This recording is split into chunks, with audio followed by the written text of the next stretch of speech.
Hello বন্ধুরা, চলে এসেছি সংস্কৃতি তনা চ্যানেলটা নতুন ভিডিও নিয়ে। বন্ধুরা, আজকে তোমাদেরকে আমি মাত্র 4টে ইতিহাসের কোশ্চেন দেবো, মানে সাহিত্যের ইতিহাসের কোশ্চেন দেবো। এই সাহিত্যের ইতিহাসের কোশ্চেন পড়লেই তোমরা এই 4টে থেকে ডেফিনেটলি পরীক্ষাতে কমন পাবে, এর বাইরে একটাও আসবে না, এটুকু আমি বলতে পারি বন্ধুরা।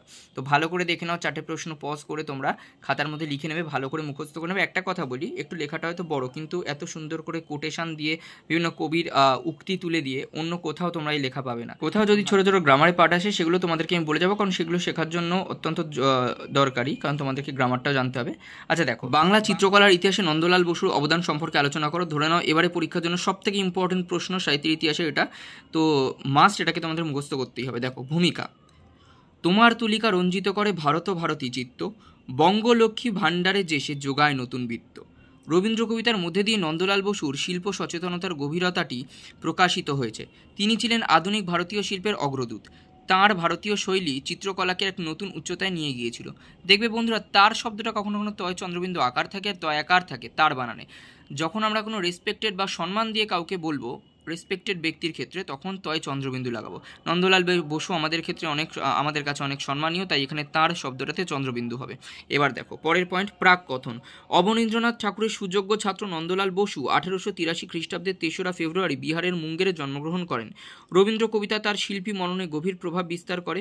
1920 সালে শান্তিনিকেতনে কলাভবনে নন্দলাল বসুর যোগদানের পর থেকেই শিল্প শিক্ষার ক্ষেত্রে এক বিশিষ্ট পদ্ধতি এই পদ্ধতিকে প্রতিষ্ঠানকে সমৃদ্ধ করে তোলে। শিল্পচর্চা: অবনীন্দ্রনাথ ঠাকুরের চিত্রে ধ্রুপদী এবং পৌরাণিক অতীতের মেলবন্ধনের প্রকাশ দেখা যায়, কিন্তু নন্দলাল বসু সেই ধারা থেকে বেরিয়ে এসে চারপাশের প্রকৃতি থেকে তার আঁকার বিষয় নিয়েছিলেন। বলতে গেলে তিনিই সর্বপ্রথম ভারতীয় শিল্প শিক্ষায় আউটডোর স্টাডি বা ন্যাচারাল স্টাডির ওপর গুরুত্ব আরোপ করেন। নন্দলালের তুলির সহজ পাঠের অনবদ্য অলঙ্করণ বাঙালি শৈশবে জড়িয়ে আছে। পরের পয়েন্ট, শিল্প সম্ভার: নন্দলাল বসুর আঁকা বিখ্যাত ছবিগুলি হল পার্থসারথী, সতী, হলকর্ষণ, রাঙামাটির পথ, অহল্যার শাপমুক্তি, সিদ্ধিদাতা গণেশ, নটরাজের তাণ্ডব, মহাপ্রস্থানের পথে, যুধিষ্ঠির ইত্যাদি। 1930 সালে ডান্ডি লবণ আন্দোলনে গান্ধীজির গ্রেপ্তারের পরে নন্দলাল সাদা কালোয় চলমান গান্ধীজিকে এঁকেছিলেন। লাঠি হাতে এই চিত্রটি অহিংসা আন্দোলনের প্রায় আইকনে পরিণত হয়। পরের পয়েন্ট, স্বীকৃতি এবং মূল্যায়ন: কলাভবনে শিল্পচর্চায় এক নবদিগন্তের উন্মোচন করেন শিল্পাচার্য নন্দলাল বসু। 1952 সালে বিশ্বভারতী তাকে দেশিকোত্তম উপাধিতে ভূষিত করেন। 1954 সালে তিনি পদ্মবিভূষণ উপাধিতে লাভ করেন এবং 1956 সালে তিনি ললিতকলা একাডেমির দ্বিতীয় ফেলো নির্বাচিত হন। 1966 সালে 16 এপ্রিল এই মহান চিত্রকর শান্তিনিকেতনে পরলোক গমন। বন্ধুরা, এই প্রশ্নটাও ভীষণ ইম্পর্টেন্ট তোমাদের এবারে পরীক্ষার জন্য। এই প্রশ্নটা তোমরা ভালো করে লিখে পজ করে ভিডিওটা পড়ে যাবে এবং বন্ধুদেরকে অবশ্যই শেয়ার করে দেবে। তো দেখে নাও, বাঙালি চিত্রকলার ধারায় অবনীন্দ্রনাথ ঠাকুরের অবদান লেখো। ভূমিকা: শিল্প হতে উঠবে এক প্রাণবন্ত অরণ্য, তার জায়গায় কিয়ারি করা বাগান। রবীন্দ্রনাথের এই উক্তির মাধ্যমে অবনীন্দ্রনাথের শিল্পকর্মের সতেজ, প্রাণবন্ত ও দেশীয় প্রকৃতির সুরক্ষার প্রয়াসকে তুলে ধরা হয়েছে।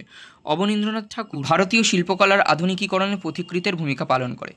চিত্রচর্চা: আধুনিক ভারতীয় শিল্পকলা চর্চার পুরোধা হলেন অবনীন্দ্রনাথ। পাশ্চাত্য চিত্ররীতির প্রতি আকর্ষণে তিনি বহু খ্যাতনামা শিল্পীর কাছে বিবিধ চিত্ররীতির শিক্ষা গ্রহণ করেন।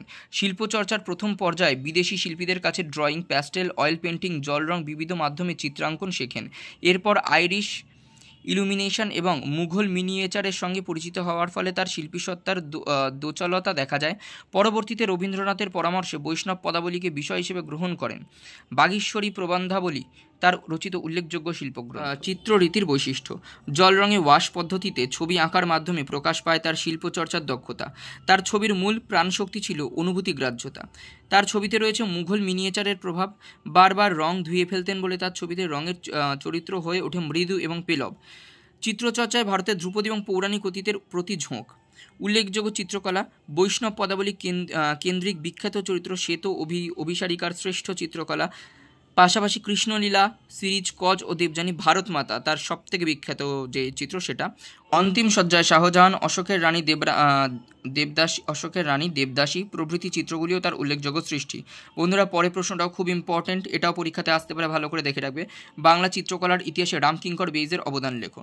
ভূমিকা: প্রথিত যশাশিল্পী রামকিঙ্কর বেইজ 1906 খ্রিস্টাব্দে বাঁকুড়া জেলার যুগিপাড়ায় এক সাধারণ পরিবারে জন্মগ্রহণ করেন। প্রথমে ছাত্র হিসেবে তিনি নন্দলাল বসুর তত্ত্বাবধানে চিত্র এবং ভাস্কর্য নির্মাণ শিল্পে অংশ নেন। পরবর্তীকালে শান্তিনিকেতনের কলাভবনে চিত্র এবং ভাস্কর্য শিল্পী হিসেবে শিক্ষকতার পদে যোগদান করেন। নিজ প্রচেষ্টা এবং কর্মদক্ষতার গুণে তিনি অসাধারণ হয়ে ওঠেন। তারপরের পয়েন্ট হচ্ছে শিল্পচর্চা। নিতান্ত দারিদ্র্যের মধ্যে শৈশব কাটলেও বাল্যকাল থেকে তার মনের মধ্যে গভীর শিল্পানুরাগ ধরা দিয়েছিল। রামকিঙ্কর বেইজের শিল্পসত্তা গড়ে উঠেছিল আশেপাশের দলিত অধিবাসীদের জীবনচরণের রসসিক্ত হয়ে। দেবদেবীর ছবি এঁকে, ছুতো কামারের কাজ দেখে ও শিখে মৃৎশিল্পের ধারায় পুতুল গড়ে এই শিল্পী তার শিল্পবোধ এবং দক্ষতাকে প্রাণোদিত করেন। মঞ্চসজ্জা এবং পোস্টার লিখনেও তার দক্ষতা ছিল সহজাত। পরের পয়েন্ট, বিখ্যাত এটা হবে বন্ধুরা, একটু মিস্টেক হয়ে গেছে, এখানে বিখ্যাত ভাস্কর্য হবে।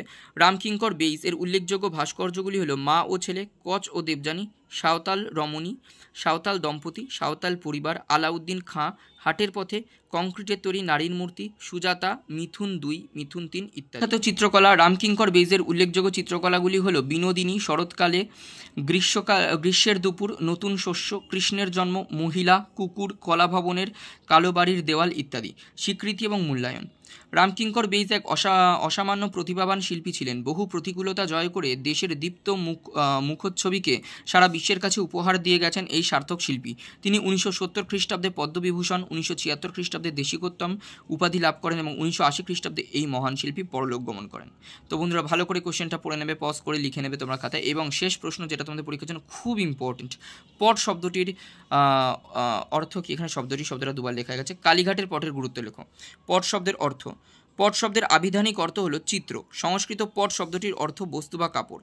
পটের ইতিহাস, বৌদ্ধ ভিক্ষুরা বুদ্ধদেবের জীবনী এবং পূর্ব জন্ম সংক্রান্ত জাতকের গল্প নিয়ে তৈরি করা পট প্রদর্শন করতেন। কাপড়ের ওপর কাদামাটি বা গোবর মিশ্রিত প্রলেপের সাথে আঠা মিশিয়ে জমিন তৈরি করে পট অঙ্কিত হতো। 7ম শতকে গোড়ায় রচিত হর্ষচরিতে পটুয়াদের কথা আছে। দ্বাদশ ও ত্রয়োদশ শতকে পট শিল্পের বিকাশ দেখা যায়। কালীঘাটের পটের গুরুত্ব, পট আসলে চিত্রাঙ্কনের জন্য প্রস্তুত লৌকিক পদ্ধতিতে জমি। 19 শতকে বাংলায় প্রসিদ্ধি লাভ করে কালীঘাট পট। প্রাচ্য এবং পাশ্চাত্য চিত্রশৈলী মিশিয়ে এই পট তৈরি হতো এবং বিশেষত হিন্দু দেবদেবীর ছবি চিত্রিত হতো। এই পটের গুরুত্বগুলি হলো পৌরাণিক গুরুত্ব, এটি 51টি শক্তিপীঠের মধ্যে একটি, যেখানে দেবী সতীর ডান পায়ের আঙুল পড়েছিল বলে বিশ্বাস করা হয়। ধর্মীয় এবং আধ্যাত্মিক গুরুত্ব, এটি কালীদেবীর একটি পবিত্র স্থান যা তার পটে ফুটে ওঠে। সাংস্কৃতিক প্রভাব, এটি শুধুমাত্র দেবদেবীর পৌরাণিক কাহিনী নয়, বরং সমসাময়িক সামাজিক এবং রাজনৈতিক ঘটনার চিত্রও তুলে ধরেছে, যা বাংলার সাংস্কৃতিক ইতিহাসের গুরুত্বপূর্ণ অংশ। জনপ্রিয়তা, বাজার, 19 শতকের এই পটগুলি কালীঘাট মন্দিরের তীর্থযাত্রীদের কাছে স্মারক হিসেবে খুব জনপ্রিয় ছিল। আন্তর্জাতিক স্বীকৃতি, রুডইয়ার্ড কিপলিংয়ের মাধ্যমে এই শিল্পকলার একটি গুরুত্বপূর্ণ সংগ্রহ লন্ডনের ভিক্টোরিয়া এবং অ্যালবার্ট মিউজিয়ামে সংরক্ষিত আছে। সমাজের বিভিন্ন বিষয়কে সমালোচনা করে কালীঘাট পটকে একটি গুরুত্বপূর্ণ সামাজিক দৈলে পরিণত করতে পেরেছেন পট শিল্পীরা। যাই হোক বন্ধুরা, তাহলে এই ছিল তোমাদের 4টে মোস্ট ইম্পর্টেন্ট কোশ্চেন বাংলা শিল্প সংস্কৃতির ইতিহাস। এই চ্যাপ্টার থেকে এই 4টে পড়লে তোমরা একটা ডেফিনেটলি কমন পাবে কি? তোমরা 2-3টে তো কমন পাবেই, এটা আমি মানে জোর গলায় বলতে পারি। তো ভিডিওটা কেমন লাগলো কমেন্ট করে জানাবে। নেক্সট ভিডিও তোমরা কী চাও, এবং ভিডিওটা ভালো লাগলে বন্ধুদের সাথে শেয়ার করবে, চ্যানেলটা সাবস্ক্রাইব করে পাশে থাকবে।